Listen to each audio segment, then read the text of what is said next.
Assalamualaikum warahmatullahi wabarakatuh. Kali ini kita akan membahas tentang hukum pewarisan sifat.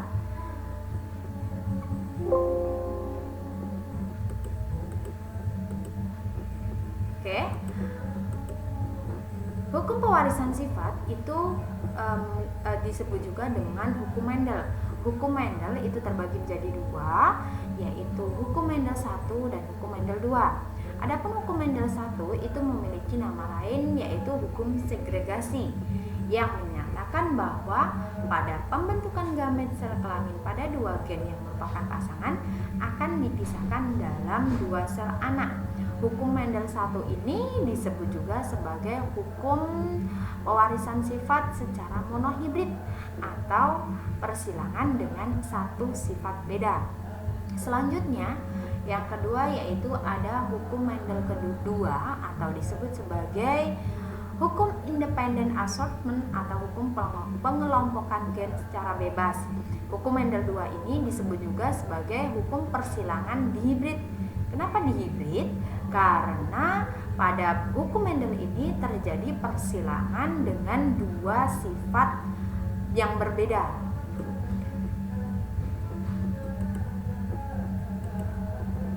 Hukum pewarisan sifat yang seperti kita bahas tadi terdiri dari dua, yaitu monohibrid dan dihibrid. Adapun monohibrid itu adalah hukum Mendel 1 dan dihibrid itu adalah hukum Mendel 2. Hukum persilangan monohibrid terbagi menjadi dua, yaitu ada persilangan monohibrid penuh dan monohibrid intermediate. Kali ini kita akan membahas tentang persilangan monohibrid.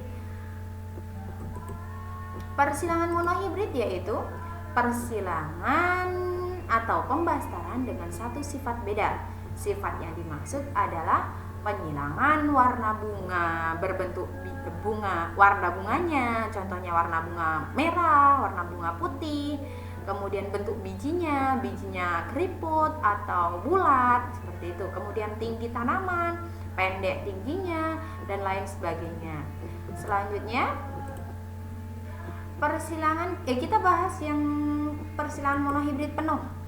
Persilangan monohibrid penuh merupakan persilangan antara dua individu dengan satu sifat beda, di mana salah satu dari induk tersebut bersifat dominan. Biar semakin paham, kita bahas contoh di bawah ini. Contohnya adalah kacang ercis merah galur murni dengan genotif M besar yang bersifat dominan disilangkan dengan kacang ercis putih galur murni dengan genotif M kecil, dihasilkan keturunan pertama F1 yang semuanya berwarna merah. Kenapa dihasilkan keturunan berwarna merah? Karena pada persilangan ini tadi M besar yang merupakan genotif dari warna merah mendominasi warna putih, maka keturunan F1-nya atau keturunan pertamanya akan dihasilkan warna merah. Selanjutnya, bila sesama F1 disilangkan akan menghasilkan F2 yang bagaimana atau bagaimana keturunannya, kita bahas. Yang pertama, langkah pertama, maka kita tentukan dulu parentalnya. Ini tadi F1, parental F1 yang sudah kita bahas tadi. Parental F1 maka akan menghasilkan keturunan pertama. Keturunan pertamanya yaitu M besar, M kecil. Kita lihat tadi, parental itu adalah induknya. Induk dari kacang ercis tadi adalah memiliki genotif M besar disilangkan dengan M kecil. Fenotipnya dari M besar ini adalah merah, sedangkan M kecil tadi adalah putih. Dari fenotip dan genotip ini tadi, maka dapat kita simpulkan gametnya. Untuk merah itu gametnya adalah M besar, untuk gamet yang satunya adalah M kecil. Maka akan dihasilkan keturunan yang bergenotif M besar berfenotip merah. Oke. Selanjutnya, untuk persilangan filial 1 dan filial satunya sesama F1-nya, maka kita tentukan dulu induknya. Induknya tadi kita hasilkan F1-nya adalah M besar M kecil disilangkan dengan M besar M kecil, yaitu fenotipnya adalah merah disilangkan dengan merah, tetapi memiliki genotip M besar M kecil. Maka gamet yang dihasilkan adalah M besar dan M kecil disilangkan dengan M besar dan M kecil. Maka keturunan F2-nya adalah seperti ini. Dari mana M besar ini? Kita silangkan M besar disilangkan dengan M besar, maka hasilnya adalah M besar M besar. M kecil disilangkan dengan M besar, maka didapatkan M besar M kecil. M besar disilangkan dengan M kecil, maka menghasilkan M besar M kecil. M kecil menghasilkan M kecil. Itu adalah keturunan dari persilangan antara F1 dan F1. Dari hasil persilangan tersebut dapat disimpulkan bahwa yang pertama, pada F1 dihasilkan individu yang seluruhnya berbunga merah dan bergenotip M besar M kecil karena adanya dominasi penuh dan sifat warna merah terhadap putih. Selanjutnya, pada filial 2 dihasilkan individu-individu yang terdiri atas 3 macam genotip, yaitu M besar berbanding M besar M kecil dan M kecil. Perbandingan yang didapat yaitu 25% untuk M besar, 50% untuk M besar M kecil, dan 25% untuk M kecil.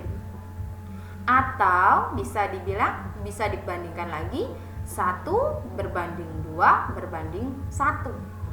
Dan dihasilkan 2 macam fenotip yaitu merah dan putih. Dari perbandingan tersebut, kalau dipersenkan, maka 75% untuk warna merah dan 25% untuk warna putih, atau 3 berbanding 1. Nah, demikian untuk persilangan monohibrid secara penuh.